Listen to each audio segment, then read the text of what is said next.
Welcome to Inc. and Insights. Today we are joined by Alicia Walness, one of the world's leading voices on the governance of our information ecosystems.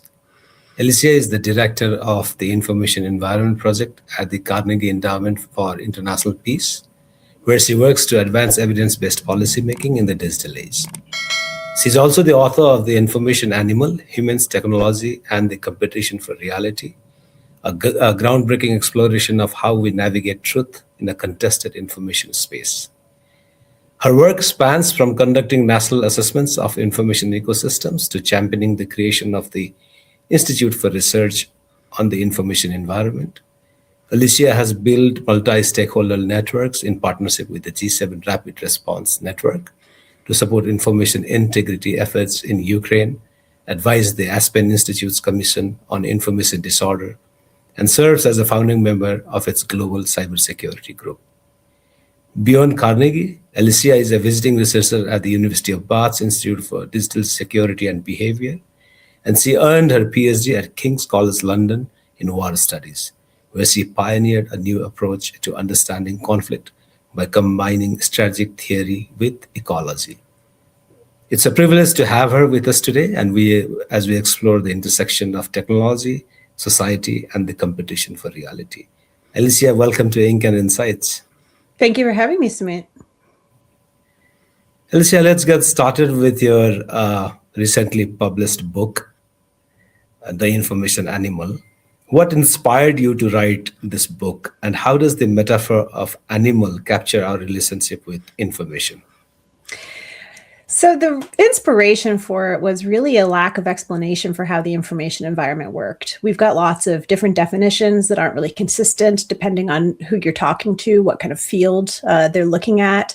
For example, people in finance see it as the institution or organization where financial decisions are made, but somebody who's working in health sciences might think of it as the hospital or the place where decisions about health care are made between the patient and the doctor, among other things. And so the way that we talk about it isn't very consistent, but then add to that, because we haven't really been consistent in how we've looked at it, we don't actually understand how things like information ecosystems work. So we don't know much about changes. We can't measure change when a new technology gets introduced. We don't necessarily understand what makes one more resilient than another. And so this was really the genesis of the book, to try to come up with some way to explain that wider, messy system. Right. And how does the metaphor of animal capture a relationship with information? I think that it really comes down to the fact that we're driven by information. Information is at our fundamental core. It's in our DNA. It drives our unconscious responses, like a startle response, or when we feel cold, we put a sweater on without thinking about it.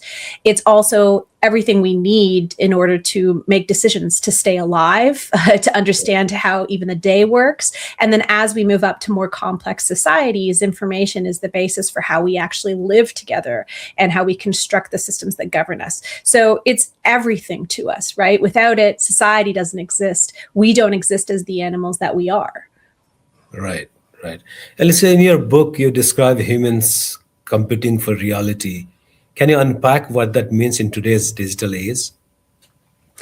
Right. So information competition has been around throughout history. As soon as humans were able to communicate, I think that we started to find ways to fight, essentially. But what it boils down to is that what happens when one community has, say, a new idea that is different from pre-existing ideas, they begin to engage in a process of trying to get other people to come onto their worldview. So to do that, they start using all the available means to spread information within their ecosystem.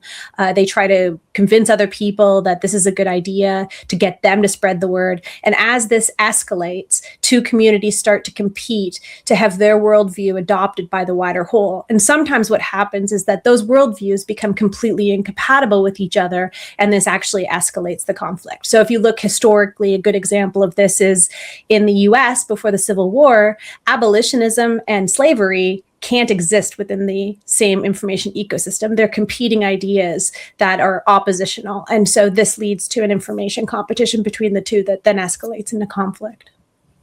Right. Does that also kind of help in narrative building, wherein two different narratives or three different narratives compete with each other?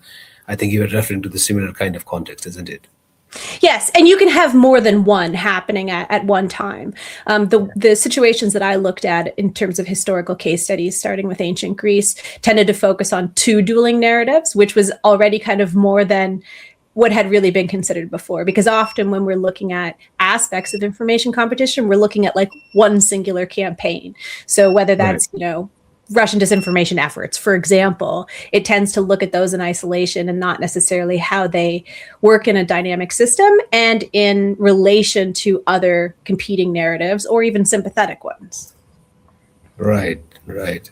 And how do you see technology reshaping the ways humans perceive truth and reality compared to earlier eras of mass communication? I think that we're repeating similar patterns.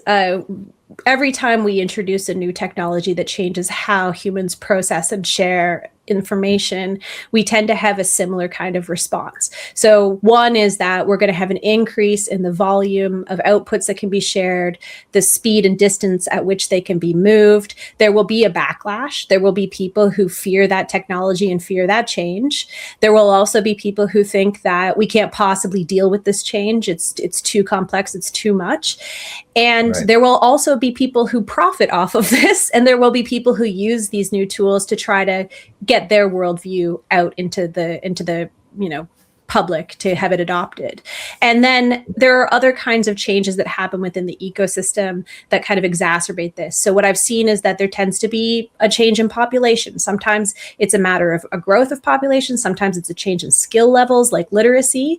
And with that, a new idea tends to emerge that competes with an old one. And this sparks the information competition. So that's a long-winded way of saying that technology seems to be happening at a time where there are other ecosystem changes that make things worse. This tends to lead to information pollution being spread, often as part of that competition.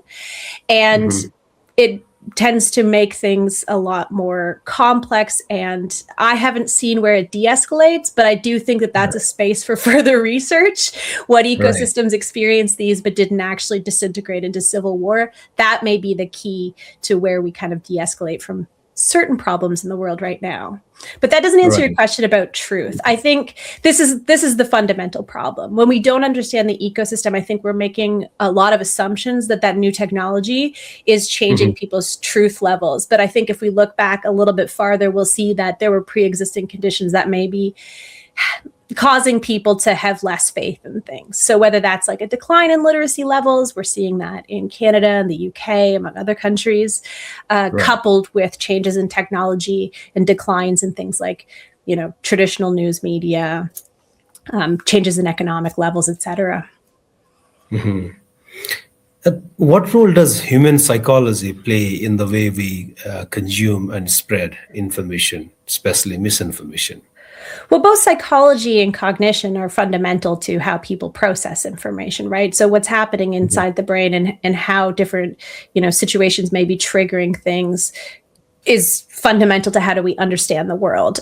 Often those processes are very, very personal. They're also drawing from, past experiences that get built up over time.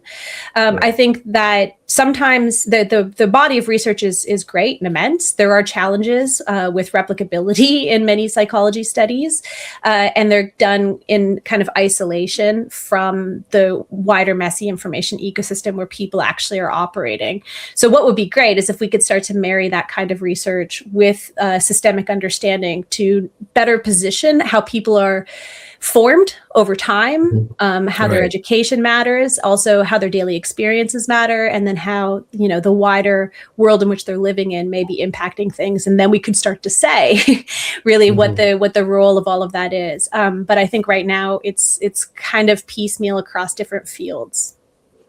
Right, right. Alicia, and if you could distill one urgent lesson from your book, The Information Animal for Policymakers, what would it be? What would it be? I would say that it is that if we don't step back and see that system, we have a big risk of making missteps, right? We see Right. specific problems and are reaction is to try to answer and address that specific problem without understanding the wider space. And I think sometimes those problems, often like disinformation being present in an ecosystem, is actually a symptom of underlying conditions that are allowing that to be a problem. And so in this, that one thing that you might try to do, like content moderation, may actually have a backfiring effect. It could lead to gross politicization of that measure and inflame the information competition. Whereas maybe if we took a step back and saw things like literacy levels, or people's needs aren't being met, or the fact that they maybe don't have access to certain types of services or information, these things may be the underlying reasons why that disinformation has become a problem. And no amount of addressing that disinformation is going to change those underlying factors. Right. And what are some of the biggest challenges, the governments and societies face in terms of managing today's information environment? Well, I think given recent geopolitical shifts globally, one of the biggest issues that many countries are starting to grapple with is sovereignty over their information ecosystem. Right.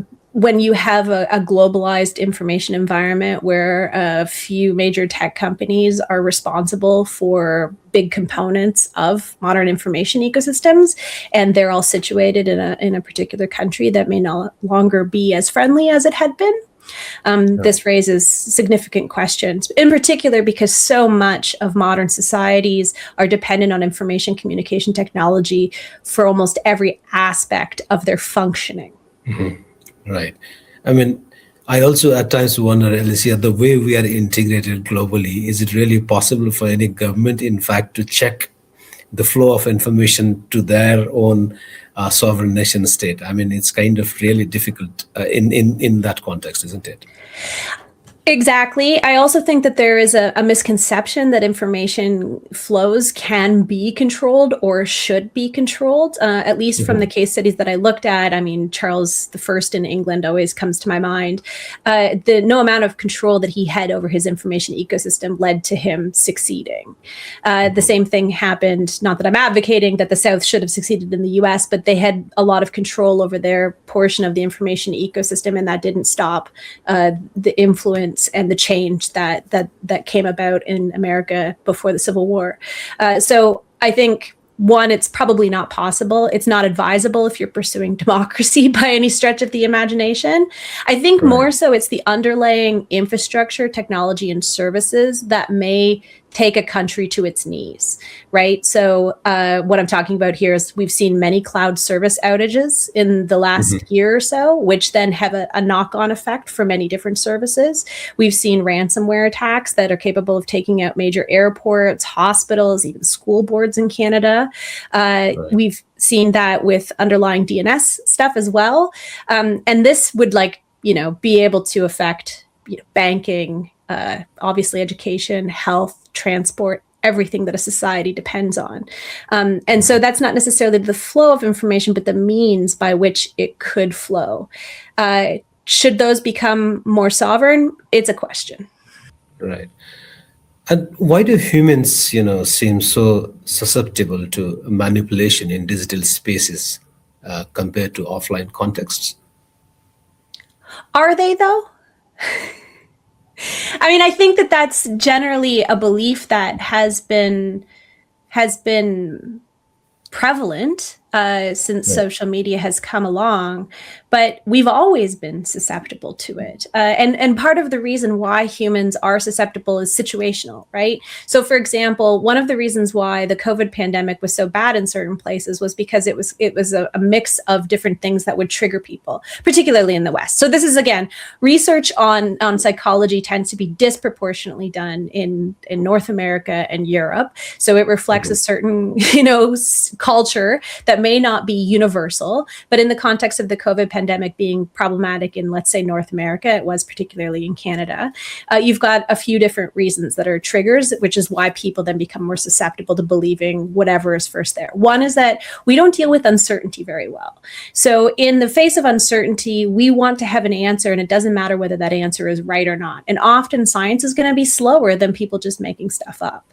The second thing is that in a time of uncertainty, we feel a need to belong to groups more than we might normally.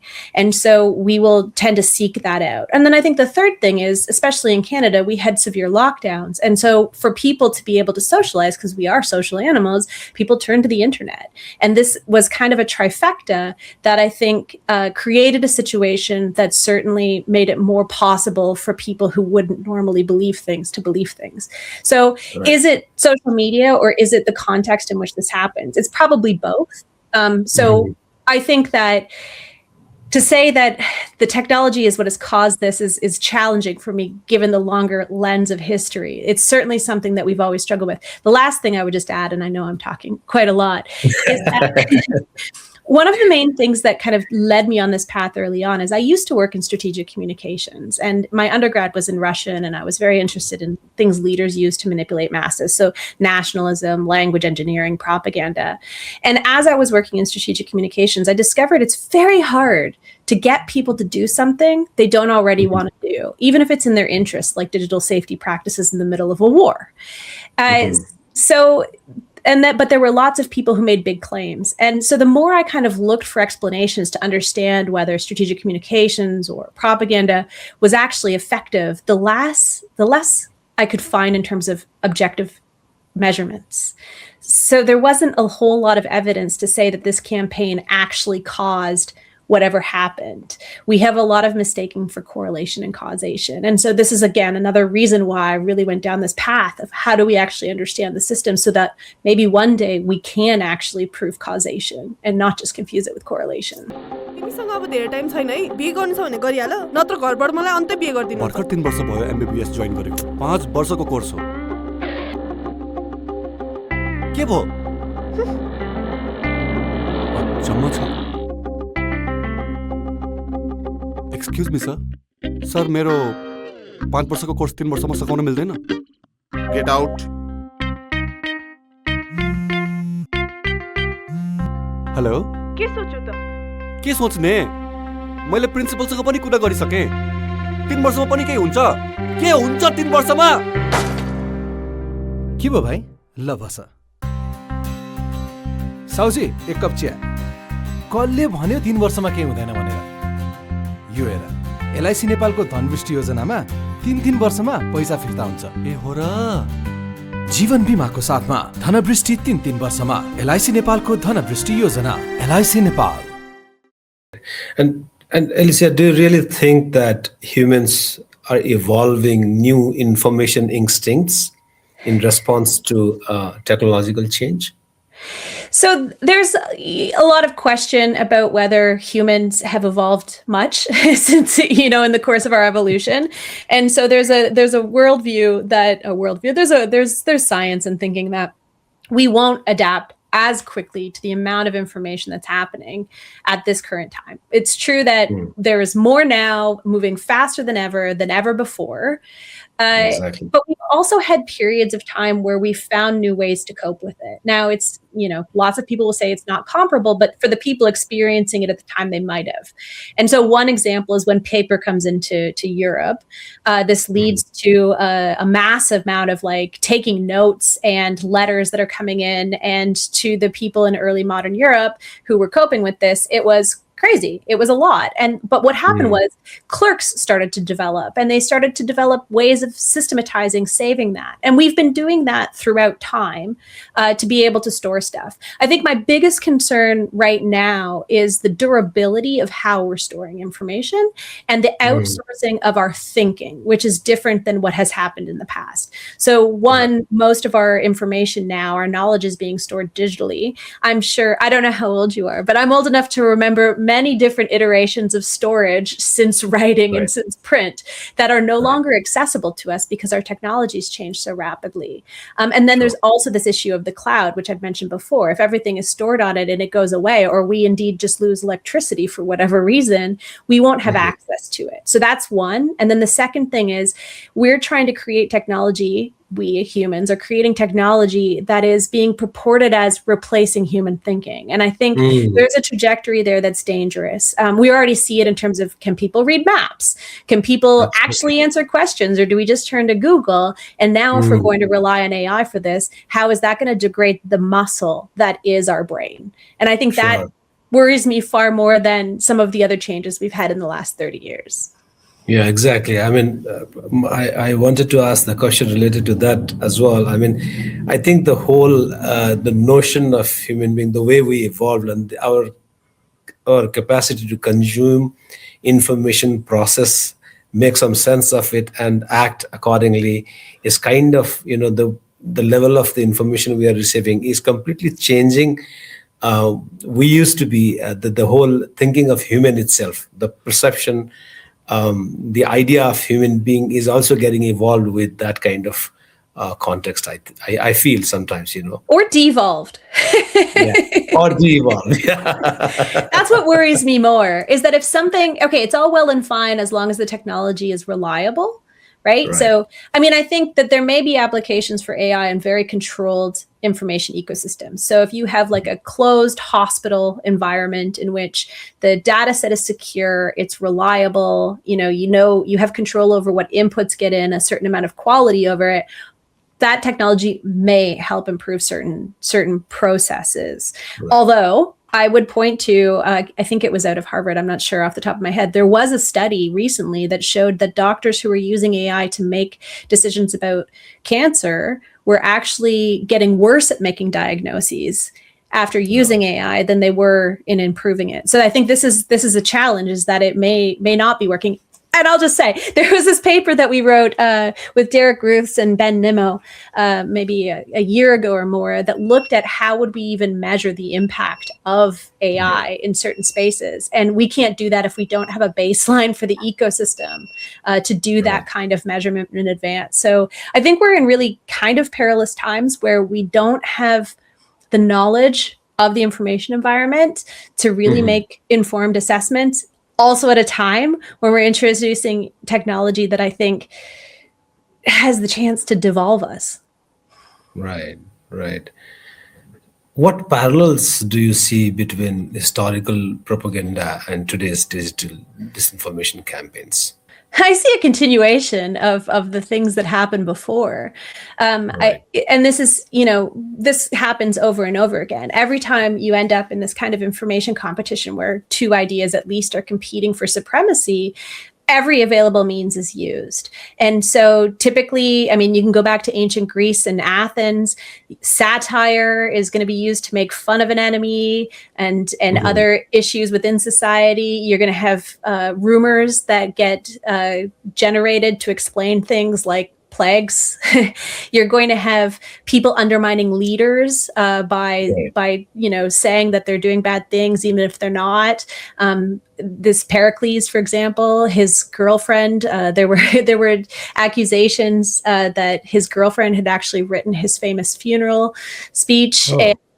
Yes, and also there were in plays suggesting that she was actually the reason for the conflict with Sparta because yeah, right. So it's historical. We always have it, and the thing that will change is the types of media, the types of outputs that are available to us, and also again speed and reach. Right, it's a lot easier now to manipulate an online environment. For example, Twitter. And from far away than it used to be in the past. You used to have to at least be local or at least get into the news media and that ecosystem. And how might education systems adapt to prepare citizens for navigating complex information landscapes? So one is, I think that we actually have to adopt an understanding that the information environment exists and what information ecosystems are, and then teach people about how we exist within it and how we shape it and how it's going to shape us, much like we've done with the physical environment. So there's that component. I also think that there are aspects of critical thinking that need to be bolstered. So for example, when I come back to thinking about the pandemic, we're notoriously, as humans, bad at assessing risk. I think that we probably need to be taught more about those kinds of cognitive weaknesses that we have, Right. and then given skills earlier on for how we're going to cope with the fact that we have a weakness in that, so we can see that before we make decisions, so that the process of decision making probably needs to be taught better. I do think that there is probably going to need to be a revisioning of how education systems are structured, especially with this free-for-all with, ChatGPT and generative AI. There is a turn for both students and teachers using that to do their job. I think this is particularly dangerous when it comes to kids because, again, a brain is a muscle.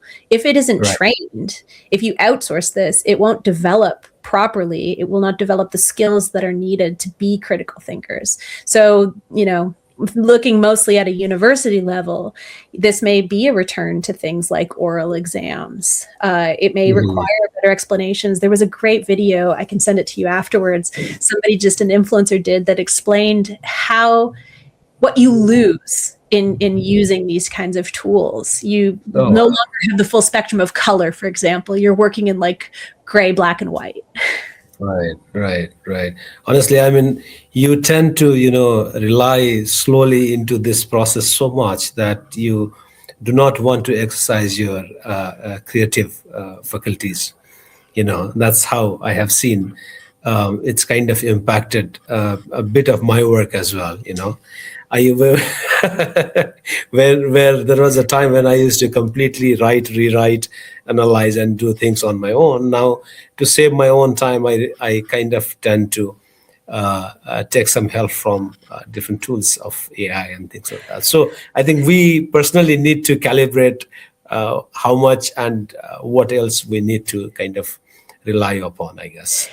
Well, there is kind of a school of thought. There was an article. I'm really bad at pulling up things from recent memory. Clearly, I'm suffering as well. Although I won't admit to using AI for writing. I have tried it. It hasn't worked very well for me. I do use it to animate images, and it does it poorly, which convinces me this is not for me. I don't need to use this other than in a kind of ironic manner.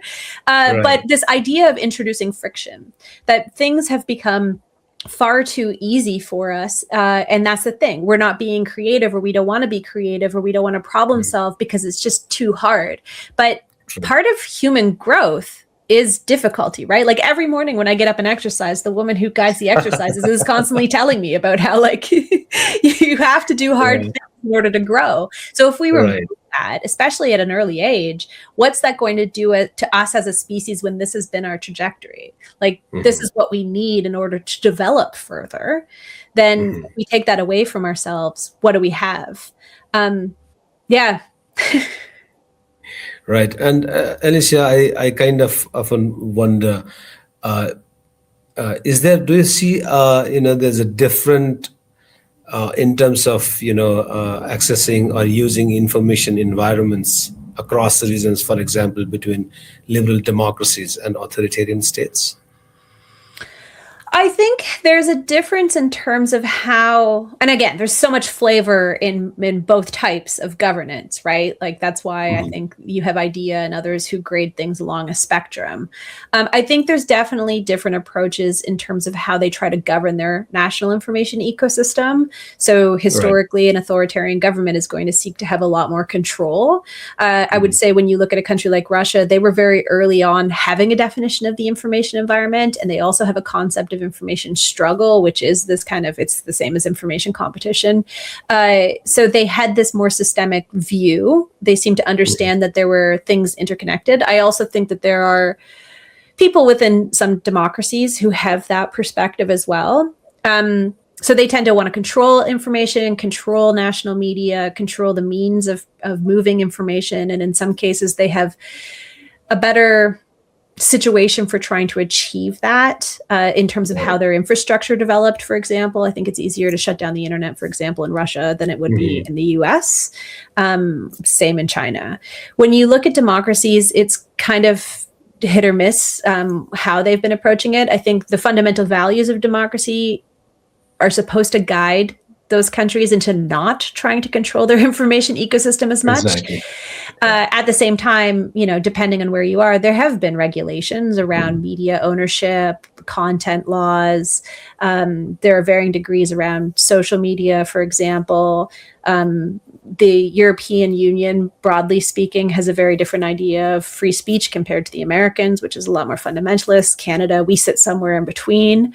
I do think that many of the approaches to countering disinformation in the last 10 years or so can sometimes be quite similar to authoritarian approaches, or at least that's how they end up being perceived when you try to control content, especially when everybody can produce content and express ideas.